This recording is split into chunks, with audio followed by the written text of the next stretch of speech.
ምድራችን ያረቀልን። ስለዚህ ጸሎት ያስፈልጋል፣ እምነት ያስፈልጋል ወገኖች። እንደው በክፋት የጠነከረና የደነደነ ልባችንን አስወግደን ለእግዚአብሔር የሚገዛ በትህትና ለእግዚአብሔር ዝቅ የሚል ልብ ያስፈልገናል ለእያንዳንዳችን። ይህ ሲኖር እግዚአብሔር ታላቅ አምላክ ነው። እግዚአብሔር የማያድነው ነገር የለም። የበሽታውን እሳት እግዚአብሔር ያጠፈዋል። የጦርነቱን እሳት እግዚአብሔር ያጠፈዋል። የመለያየቱን እሳት እግዚአብሔር ያጠፈዋል። ይቻለዋል። አይተናል በእነ ሰለስቱ ደቂቅ ታሪክ እንዴት አድርጎ ነበልባሉን እንዳጠፋላቸው፣ ነበልባሉን እንዴት ውሃ እንዳደረገው፣ የሚያቃጥለውን የማያቃጥል እንዴት እንዳደረገው አይተናል። ክፉዎች ሲንበረከኩ አይተናል። ያ ኃይለኛው 60 ክንድ የሚሆን ጣዖት አቁሞ የነበረውን አንበርክከው በእምነት የሐናንያ የአዛርያ የሚሳኤል አምላክ የተባረከ ይሁን ብሎ በእነሱ አምላክ አምኛለሁ ብሎ እስኪያውጅ ድረስ ኃይለኛውን ልብ መለወጥ የቻለ እምነትን የነ ሰለስቱ ደቂቅ እምነት አያችሁ።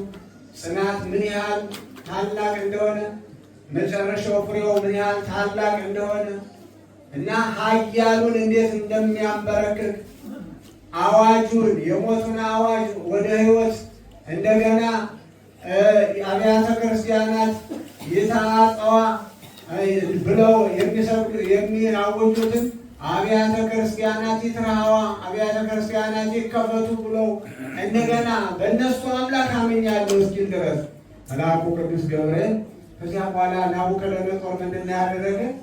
እንቅልፍ አጣና ትናንትና 3 ሰዎች ጥለን ነበር እንዴት ነው ይሆናልና ወደ ጉድጓዱ ሄደ። ከዚያ አየ ወራቡ ሲመስል ከወልደ እግዚአብሔር 4 ሰዎችን ያለው 3 ሰዎች ጥለን ነበር ጉድጓዱ ውስጥ 4 ሰዎችን ነው ያለሁኝ። 4ኛው እንደውም የእግዚአብሔር ልጅ ይመስላል አለ ይላል። 4ኛው የእግዚአብሔር ልጅ ይመስላል። የ4ኛው የተባለ መልአኩ ቅዱስ ገብርኤል ነው። ከምስጋና ለአምላካችን። ሰዎች ሲገፉን የሚደግፈን፣ ሲጥሩን የሚያነሳን፣ ሰዎች ሲርቁን የሚቀርበን፣ ብቸኝነታችንን የሚያርቅ እግዚአብሔር ነው። መልአኩን እየላከ መላእክቱን ይልካል። ቅዱሳን መላእክት ወደኛ ይላካሉ። ከእግዚአብሔር ዘንድ ተልከው ያዘኑትን ያጽናናሉ፣ የተቸገሩትን ይረዳሉ፣ የወደቁትን ያነሳሉ፣ ተስፋ ለቆረጡት ተስፋ ይሆናሉ። ቅዱሳን መላእክት ከእግዚአብሔር ዘንድ እየተላኩ እና ኃይላችን ተስፋችን እግዚአብሔር ነው። ከኛ የሚጠበቀው በእምነት መጽናት ነው፣ በእምነት መበርታት ነው። እንደ ሰለስቱ ደቂቅ እንደነ ዳንኤል በባዕድ ሀገር እንኳን ነው ምንም ነገር የአካባቢው እምነት ነፋስ ያላወዛወዛቸው በእምነታቸው ጠንክረው እግዚአብሔር በዚያ በባዕድ ሀገር ባቢሎን ፋርስ ባቢሎን ወርደው ለአምላካቸው ይሰግዱ ነበር፣ ይንበረከኩ ነበረ።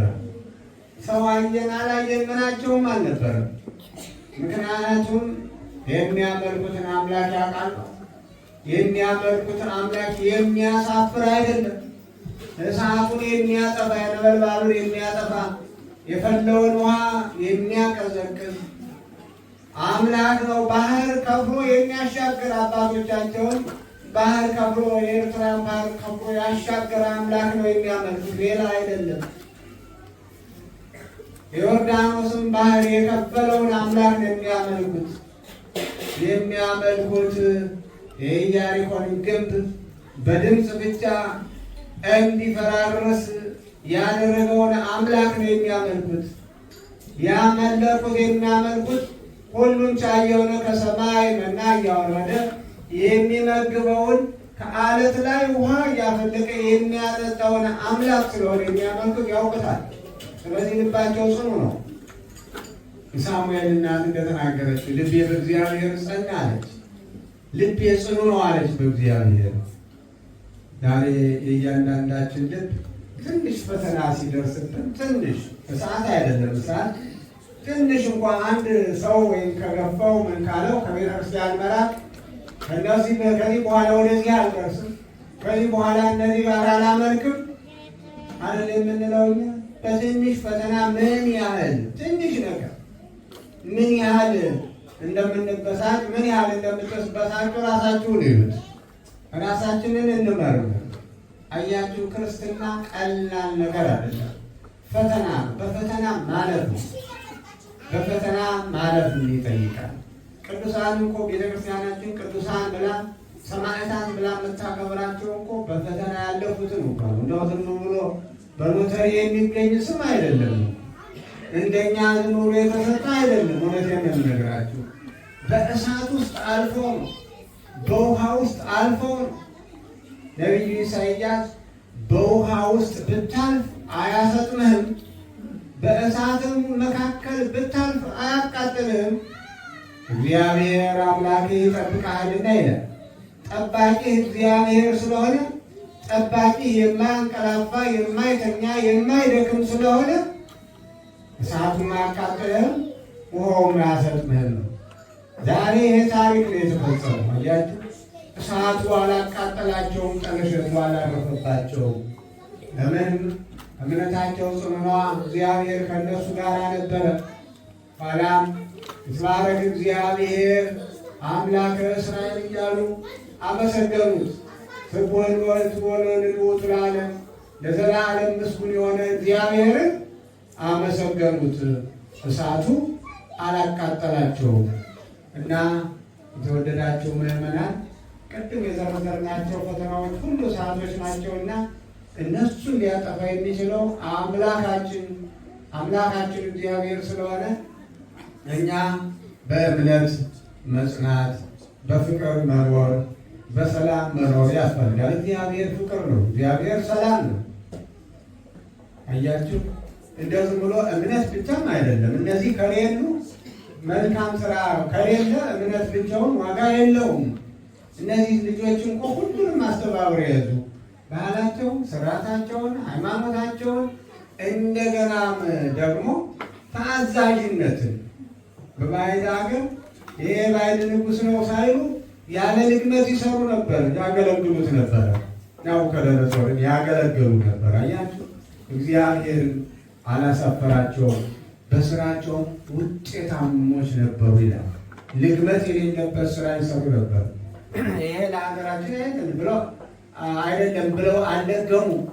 ይሰሩ፣ ቀን ከሌት በድካም ይሰሩ ነበር። ውጤታሞች ነበሩ። ሞገስ እግዚአብሔር ሞገስ ሊሆናቸው ስራቸው ሁሉ የተቃና ነበረ። ለዚያ ነው ነገረ ሰሪዎች ምቀኞች የተነሱባቸው እና ዛሬም ምድራችን በብዙ ምቀኞች የተበላች ነች። ወገኖች፣ ክርስቲያን ሰውን አይመቀኝም። ክርስቲያን በወንድሙ እድገት የሚደሰት ነው እንጂ በወንድሙ ውድቀት የሚደሰት መሆን የለበትም። ወንድሙን ወደ ላይ የወጣውን ወንድሙን ጎትቶ የሚጥል ሳይሆን እንደውም ድጋፍ እየሰጠ የበለጠ እንዲያድግ መሆን መቻል አለበት። ስለዚህ ዛሬ የሰለስቱ ደቂቅን ታሪክ እንግዲህ ተምረን ስናየት እኛም ደግሞ እንደነሱ ለተሙሉ ታሪካቸውን በቤታችሁ ላችሁ አንብቡት። እኛም በእምነታችን ልንጸና ልንበረታ ያስፈልጋል። ያን እንዲሆን ነው ቤተክርስቲያን ሁልጊዜ ቅዱሳን በዓላትን ስታከብር ያንን እያሰቡ ምዕመናንን ብርቶች፣ ጠንካሮች፣ አርበኞች፣ የእምነት አርበኞች፣ ጀግኖች እንድንሆን ነው ይህንን ሁልጊዜ የምታዘክረውና የቅዱሳኑ በረከታቸው ረድኤታቸው በሁላችን ላይ ይሁን። ቅዱሳኑን ከእሳት ያዳነ አምላካችን እግዚአብሔር እኛንም ከክፉ ነገር ሁሉ ከሚነደው ነገር ሁሉ ያድነን። ዛሬ ሊቃውንቱ በሌሊት ይህንን ነው ሲዘምሩት ያደሩ። በእውነት በዚሁ አጋጣሚ መምህራኑን ሊቃውንቱን ሳላመሰግን አላልፍም።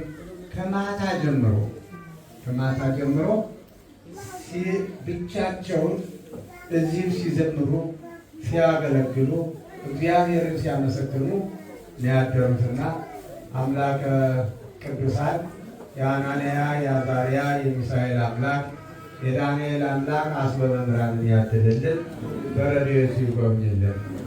ከዚያ ዛሬ ከተዘመረው መዝሙር አንድ ዝማሬ አብረን እንዘምራለን።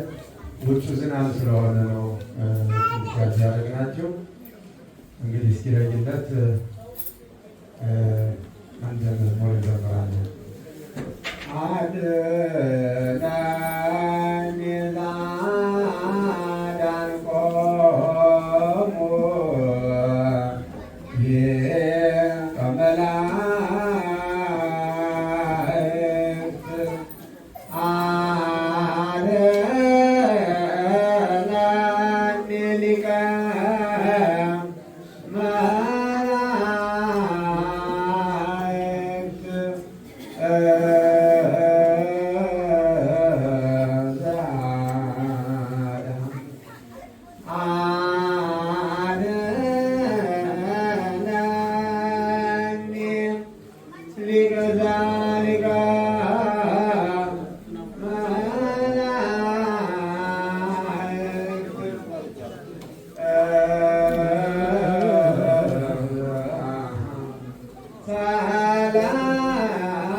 በእሳት በተጣሉ ጊዜ እንዳዳንካቸው እኛንም መልአኩ ቅዱስ ገብርኤል እኛንም አድነን ነው ትርጉሙ። እኛንም ከክፉ ነገር እግዚአብሔር መልአኩን ልኮ ያድነን። እግዚአብሔር ከሁላችን ጋር ይሁን።